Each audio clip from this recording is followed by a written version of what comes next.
Bismillahirrahmanirrahim, da sunan Allah mai rahama mai jin ƙai. Kudan zuma kashi na 2. Mujahid ya karasa shigowa ya mika musu hannu suka gaisa sannan ya nemi wuri ya zauna. Kun gani nan wallahi fitowa ne na sarara. Gobe zan fara exam ne. Na yi karatu na gaji.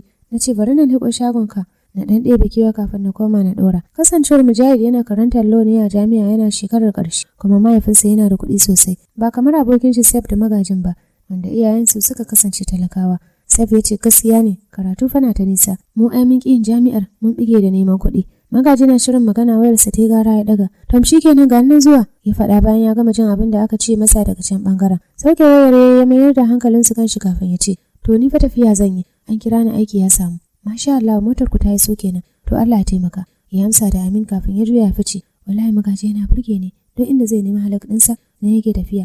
Kaga fa har da ko yake zuwa yayi a kasuwa idan bai samu wannan din ba. Duk dan ya rufa kansa asiri, cewar Mujahid. Sai da ya taba baki bai ce komai ba.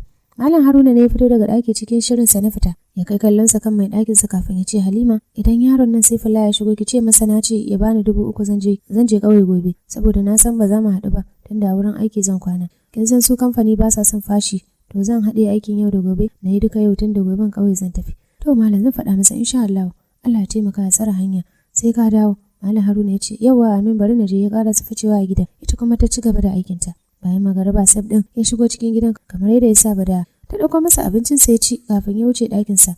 Washe gari ya fito cikin shirin fita ya lega ɗakin mahaifiyar ta sai yana mata sallama. Sai lokacin ta tana da sakon mahaifinsa a aikam cikin sauri ta ce kai aiko babanku ya bada sako a baka gaba ɗaya na sha'afa zai je ƙauye ne yau ya ce na karɓa masa 3,000 a hannunka. Ta ke sabi ya rage fara'a 3,000 kuma umma 3,000 ya ce ka bashi yanzu haka wurin aiki ya kwana. Sai an jima zai dawo shirya tafi. To sai dai idan na je shagon nake magani don ni duk na kashe kuɗin hannuna yanzu. Ya amsa da ilai na juya ya fice a gidan.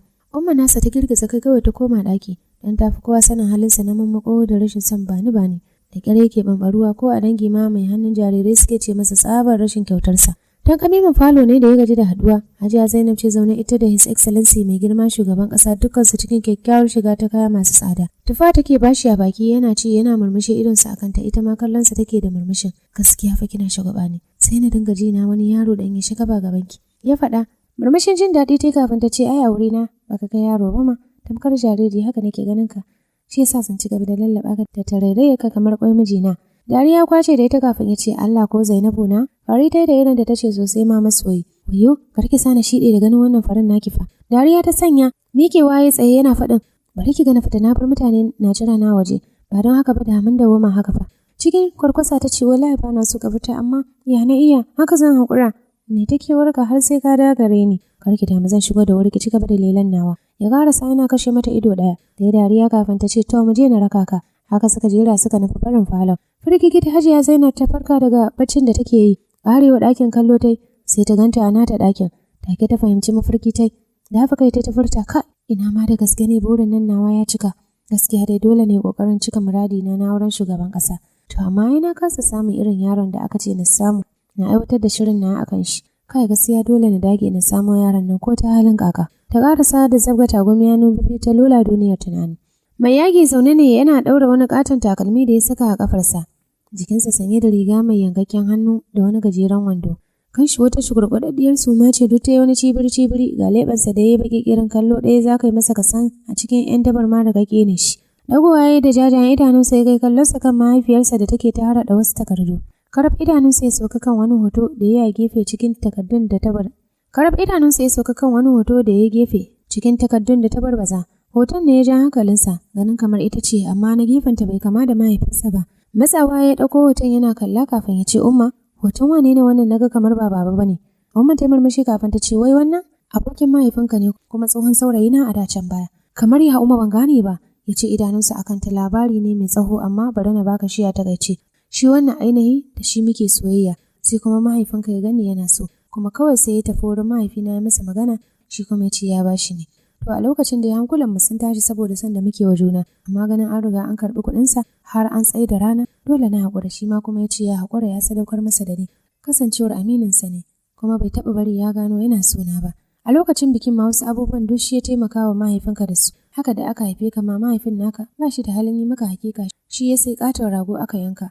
ya yi hidima ga mahaifinka domin har babanka ya koma ga Allah yana fatan ya samu wata dama da zai saka masa kan abubuwan alkhairin da ya masa a rayuwa. A yanzu haka ya kuɗi sosai yana cin da iyalansa. Kai ya jinjina cike da gamsuwa kafin ya ce Allah sarki gaskiya yana da kirki amma me yasa baki taɓa haɗa da shi ba ko sau ɗaya. Kai ta girgiza kafin ta ce ba zan haɗa ku ba kana wannan yanayin shi yasa nake ta son ka nutsu ai yanzu dai ka gyara halayyarka tukunna sai na kai masa kai ya gani. Au haba dai umma barin halayya sai mutuwa yanzu ma akwai inda na nufa daga nan ya ce yana karkace baki sannan ya miƙe ya nufi ƙofa yana ce mata sai ya dawo ta bi shi da kallo har ya fice sannan ta girgiza kai kafin Abile ta ce Allah ya shirya ta ci gaba da yin abin da take yi. Saif ne zaune a shagon shi na ɗinki yana cin waina magaji na gefensa a zaune amma kawai bismillah bai magaji ba shi kaɗai yake cin abarsa. Kai neman halak da wuya injinan da muka sauke jiya mun sha wahala gashi duka kuɗin da na samu na damƙa mahaifiyata ta biya basukan da ake binta yanzu haka ko biyar babu a jikina ga yunwa yana ji taimaka ka ara min 1,000 mana kafin na dawo daga kasuwa cewar magaji yana kallon Saif kai tsaye ba tare da ya dago ba ya ce kuma ka gani babu kuɗi a hannuna ba gaba ɗaya 1,500 ne a jikina kuma mama ta faɗa min ni zan masa kuɗin mota shi ma sai dai rabi aka samu ka san jiya bayan tafiyar kan injin ya dinga bani wahala har sai da na kai shi gyara to haka dai zamu ci gaba da lallabawa kafin Allah ya hore na sai sola kawai na huta. Ayya ba komai to cewar magaji shiru ne ya rasa tsakaninsu magaji na wani tunanin can daban Sab na ci gaba da cin wainarsa. Malam Haruna ne ya shigo shagon da sallama a bakinsa. Sab yana ganin sai haɗa rai. Dattijon ya kalle shi kafin ya ce to sai fillahi gane na zo da kaina tun da hakan ka zaɓa. Sab ya so kai yana kuma haɗa rai. Yana shirin magana suka ji magaji ya ce baba ina kwana. Sai a lokacin mahaifin Sab ɗin ya lura da shi. Faɗi da fara saye kafin ya ce magaji ashe kana nan ai ban lura da kai ba. Ka san hankali ke ganin ido golulu ne. Lafiya kalau ya yake. Magaji ya murmushi kafin ya ce alhamdulillah baba. To Allahu ya taimaka. Ya kuma maka albarka ya amsa da amin. Saif ne ya ciro 1,500 ya miƙa baban nasa da faɗin baba rabi aka samu saboda ba a faɗa mini da wuri ba kuma jiya na yi siyayya duk na kashe kuɗin. Malam ya karɓi kuɗin cikin sanyin gwiwa ya ce Allah ya sa hakan albarka ni bari na ce ya ƙarasa da ficiya jiki ba laka domin ya san ko 50,000 aka ce Saif ɗin ya fito da ita yanzu zai fito da ita saboda shagon nasa babba ne kuma ya kafa a shagon ɗinkin nasa. Magaji ma ya miƙe ya nufi kofa ya fita domin tafiya wurin aikin nasa su ci gaba da sauke kaya. Sallamar Mujahid ce ya sanya shi kai kallonsa kofar. Take ya tozali da wata haɗaɗɗiyar budurwa da Mujahid ɗin ya shigo tare da ita. Take Sabi ya ji wutar kanshi ta ɗauke ɗif.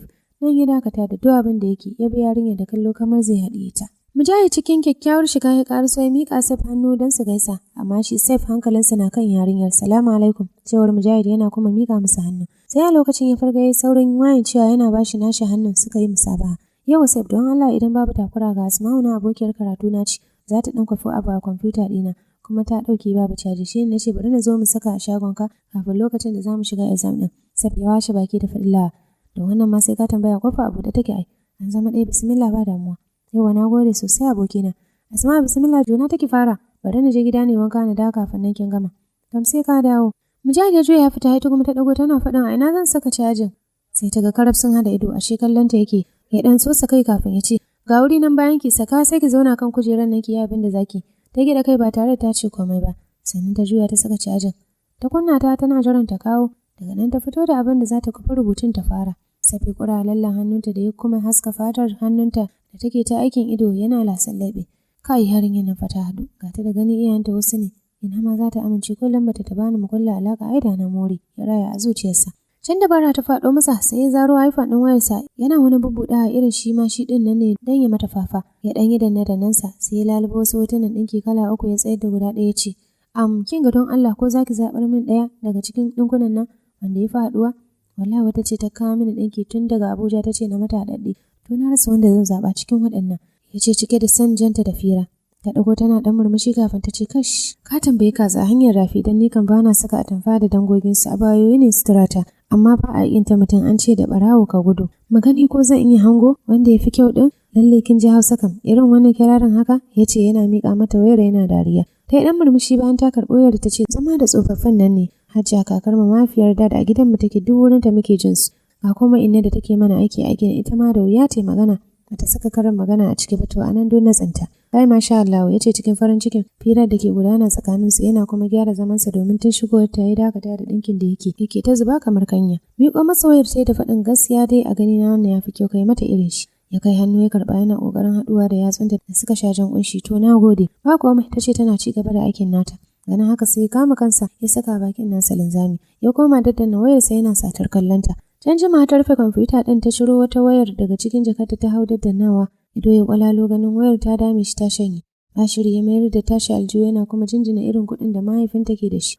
To masu sauraro bara mu dakata a nan, ko dai ku kasance da mu a koyaushe, wanda bai danna subscribing ba ya latsa subscribing a taɓa alamar ƙararrawar sanarwa. Domin zuwan shirye-shirye mu gare ku da gaggawa idan mun ɗora. Cikin wannan tasha tamu ta nishaɗin masoya, anan nake mai cewa bisalam mun gode.